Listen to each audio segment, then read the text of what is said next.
Hey, what's going on, guys? Crass Businessman here. Today I want to discuss hiring employees. So the quote of the day today is, you don't build a business, you build people. And then the people build the business. And that's Zig Ziglar.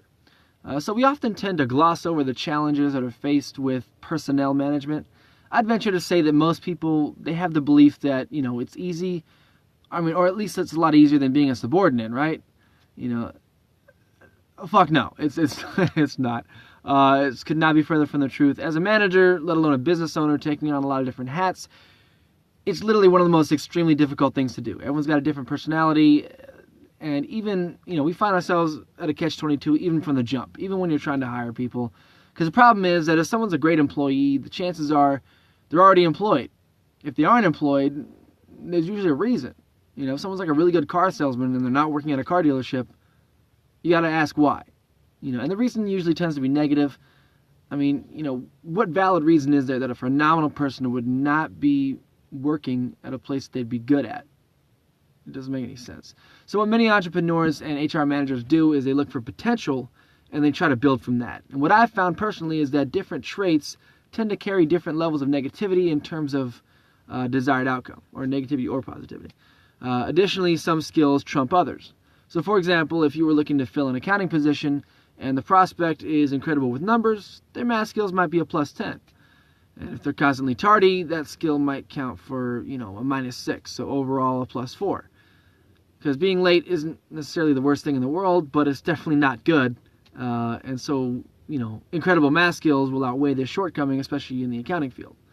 But if this individual maybe wasn't trustworthy, the deceitfulness would definitely trump his accounting ability. It doesn't matter whether he's Rain Man or not.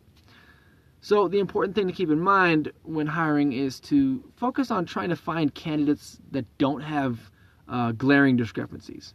It sounds like a no-duh type situation, but you'd be surprised. And this is also significantly easier and less time-consuming than trying to find the proverbial perfect candidate, which may not happen at all and it may not even exist. I found that it's better to find someone who's inexperienced, doesn't have a bunch of well-developed bad habits that need reversing, and instead you can build a decent foundation and train them how you want. This also provides for the opportunity to build trust and a deeper working relationship, which can have incredible benefits. The people who feel comfortable with the ones that they work with or work for, they tend to stay longer. They definitely appreciate that. You also need to be very particular when it comes to pay. In the construction industry, for example, if you're a greenhorn and you don't know shit, most people pay minimum wage. But paying someone minimum wage is going to result in high turnover. They treat it like it's any other job. So the couple of bucks that you save now doesn't really correlate to a couple bucks saved because you need to spend more time and money finding, training, and managing new people. Now I'll go into more detail in another video regarding paying of employees, but the takeaway from this brief part is that if you pay bottom dollar, you get bottom dollar. And on the other end, obviously don't go fucking nuts, paying an entry-level position way more than it's worth.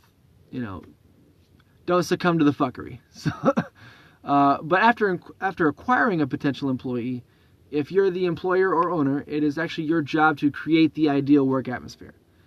Dozens if not hundreds of books can be written on the strategies for the ideal workplace. And people tend to also gloss over the importance of an ideal workplace. And it's actually kind of simple. You just got to find the balance. You find the balance between friendship and coworker. You find the balance between overpaying and underpaying. Find the balance between a really fun work environment that doesn't feel like work and one that gets shit done promptly and is a no-nonsense type thing. Find the potential employees, pay them a wage that values them enough to keep them around, and provide them with a work environment that sets the standard, that gets them wanting to work for you for the long term. That's about it for this video, guys. Once again, I'm Crass Businessman. Please like, comment, subscribe, and until next time, stay productive.